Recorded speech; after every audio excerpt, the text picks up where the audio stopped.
Hello there. We are looking today at Fridays with Cedric. Fridays with Basil cancelled because Basil is a turd and he wouldn't sit with me, and actually got really upset when I tried to film a video with him. So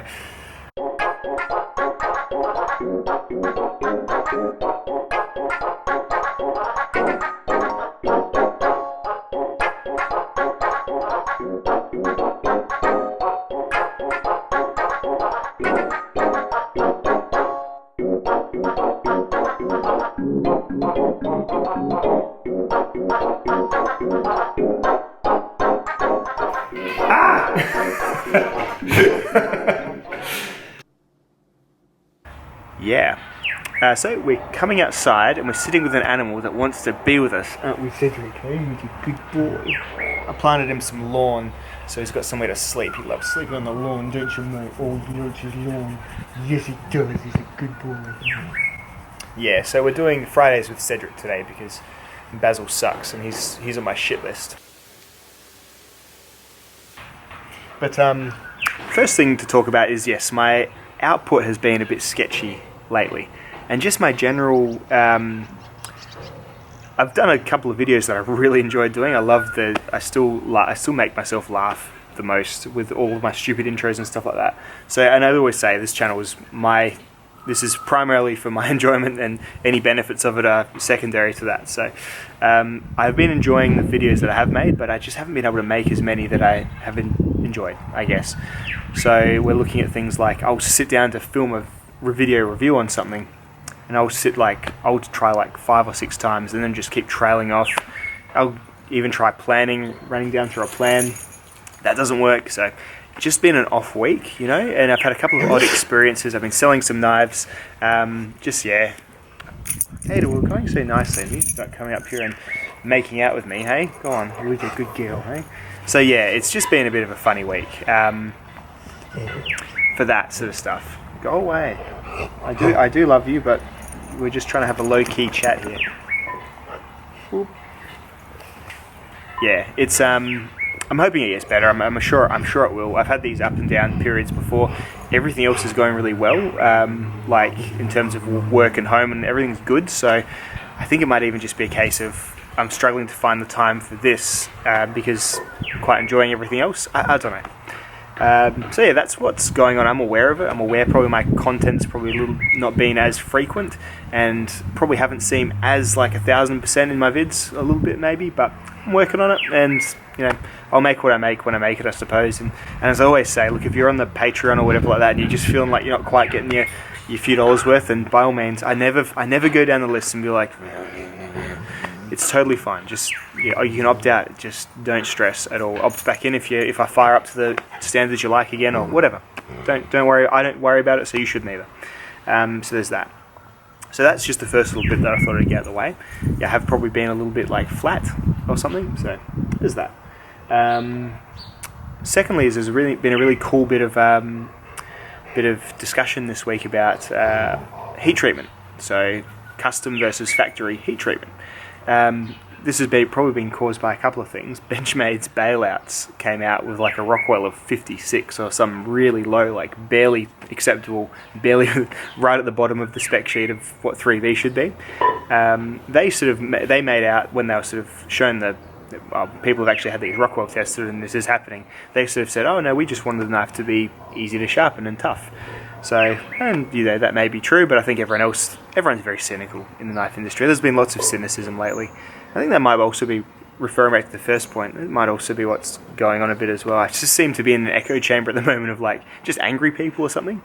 But anyway, there's been lots of like, this Benchmade thing was probably fairly warranted though, I would say.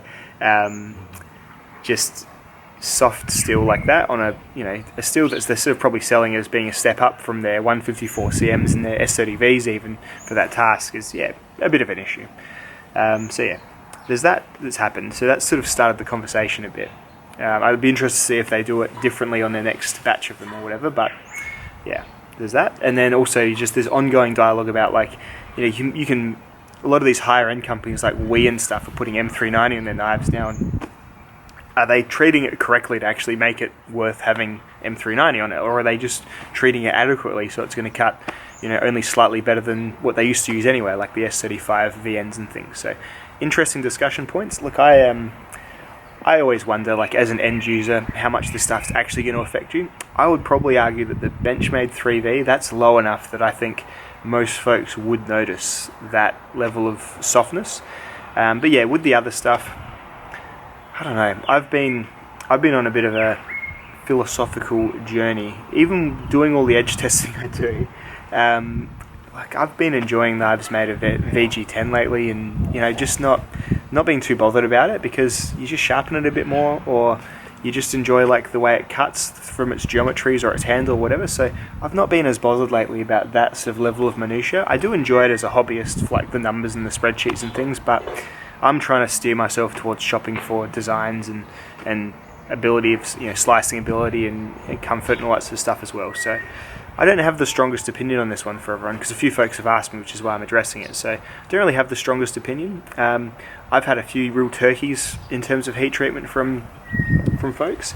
Obviously I had a zero tolerance in S35 that didn't do well, but then I had one that did great. I had a real steel that did really bad, a steel wheel, that did really badly, and then a steel wheel that did great. So I do think these one-off problems have happened to me a few times. That's just from the sheer volume of knives I test. But with response to like any endemic issues, yeah, I think I'd be safe to say that I think a custom treater would be a safer bet for being able to just micromanage their treatment a bit better. Like, so say a custom knife maker or a small batch maker who might send off like 5 blades to get meticulously heat treated by someone, probably going to have a better result with them. My experience with, say, my Alex Dron knife would say that was Nitro V steel that cut on par with a lot of S30V. So and that's just what you get when you've got someone who's got the time to be more meticulous, because they're charging more money or whatever for the end product. So overall, I don't think it's a huge deal, but it is just really good, interesting conversation. There was a great video today by Nero Knives, a channel that really does a good job of pushing against all the stuff that other reviewers, like myself even, often get into habits of just group thinking and cyclical speaking about, without actually stopping and thinking about it. So he does a really good video today about how we put this emphasis on, in reviews, what we like about knives, and how that probably does steer where they put the effort in on the production level. So really recommend watching his video today. So that was a really good one too. What else is going on? Basil's doing well. He's losing weight. Apart from being a complete fuckface this morning, he's losing a bit more weight still. He's down to about 7 kilos. He's on a weight maintaining food now. Gone back to dry food on the vet's advice. The wet food is good for helping him lose weight, but it wasn't getting enough. Like they need, on a long term, they need just a more complete diet. And as much as I don't like them, the dry foods seem to have all that in them. So that's what's going on with Basil. He is down a couple of kilos, which for a cat is a lot. So he's much healthier and much more spry. And I mean, the fact that he was actually attacking me to get me to put him down before, probably a good sign, really, because most cats shouldn't want to be held like teddy bears. So there's that too. Oh, you're such a good boy, aren't you? Good boy. I get this like momentary, I think we all get it, that insanity when you walk past a dog and you're like, I get like that real badly with my dog. He's a good boy. Oh, yes, you are. Oh, yes, you are, Mr. Boy. He's very old Cedric. He's 12 now, I think. So he's getting more, he's whiter every time I look at him. Old mate. So yes, Basil's doing well. Cedric's doing old. Ada's fine. She's like, you could drop a bomb on her and she'd survive. And Lemon still hates us all. So everything is normal everywhere else. But yeah, so that's, I think, the things I wanted to cover on this video. I thought I'd finish off with a bit of an EDC pocket dump, just for a bit of normalcy and a bit more of a normal knife video stuff. But that is the video for today, for this stuff, isn't it, Cedric? Oh. Oh.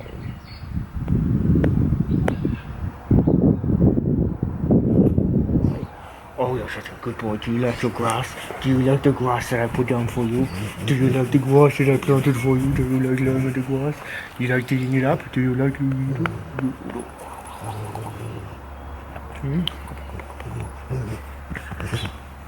Hey, you're a good boy. Oh, you're a good boy. Oh, you're a good boy. Alright, so quick EDC. Been wearing the G-Shock still, just a standard 5600 black and black G-Shock. I've got a cold steel Code 4 that I'm carrying again for revisit and review. That's been really cool. Glad to have a second look at this knife. I didn't give it enough of a chance the first time through, I don't think. So very, very great, like actually a great slicer. I'm really getting towards being a hollow grind fan once again for EDC knives. I just think it does most things better than a flat grind. It's how my use has been sort of steering me anyway. Phone is the iPhone 8 still, and the only thing on my key that's really of interest is the Uncle Bill sliver grippers and the Surefire Titan little torch there. That's all I've needed, 100 lumen torch. Anything else, any other pocket torch, just annoys me to carry.